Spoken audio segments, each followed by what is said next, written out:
In today's video, I'm going to teach you how to open Metabase Account 2026. By the end, you'll know exactly how to reach the official Metabase site, navigate to your organization's workspace, and sign in safely so you can start exploring your data right away.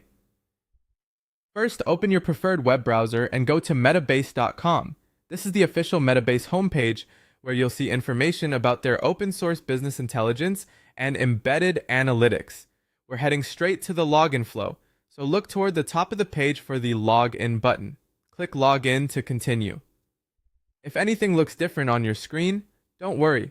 Visuals can shift slightly over time, but the button is typically in the header. You'll arrive at the Metabase Cloud Login Hub. Here, you may see a prompt to select your workspace or a list of sites you've accessed before. Choose your organization's unique Metabase URL, the one that includes your company's subdomain. If you use Metabase regularly, it may appear automatically. Otherwise, select the correct workspace from the list. This ensures you're signing into the right environment with the right data. Once you land on your workspace's page, click Sign In to Metabase. That opens the secure sign-in form. In the email field, enter the work email associated with your Metabase account, then click Sign In or Next, depending on the prompt. On the following screen, enter your password and click Sign In again to complete the process.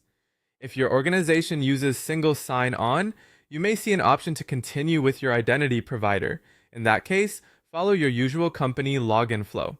After a successful sign-in, you'll arrive at the Metabase home screen. This confirms your account is open and ready. From here, you can access dashboards, run queries, or browse collections your team has shared. If you plan to return often, consider bookmarking your workspace URL for quick access. It's also a good idea to verify you're on a secure HTTPS connection and that the URL is exactly your organization's domain.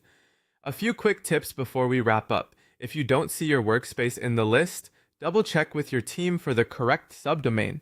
If you've forgotten your password, use the Forgot Password link on the sign-in page to reset it securely. And if you're on a shared or public computer, remember to sign out when you're done. That's it. Your Metabase account is open and you're ready to explore your data confidently.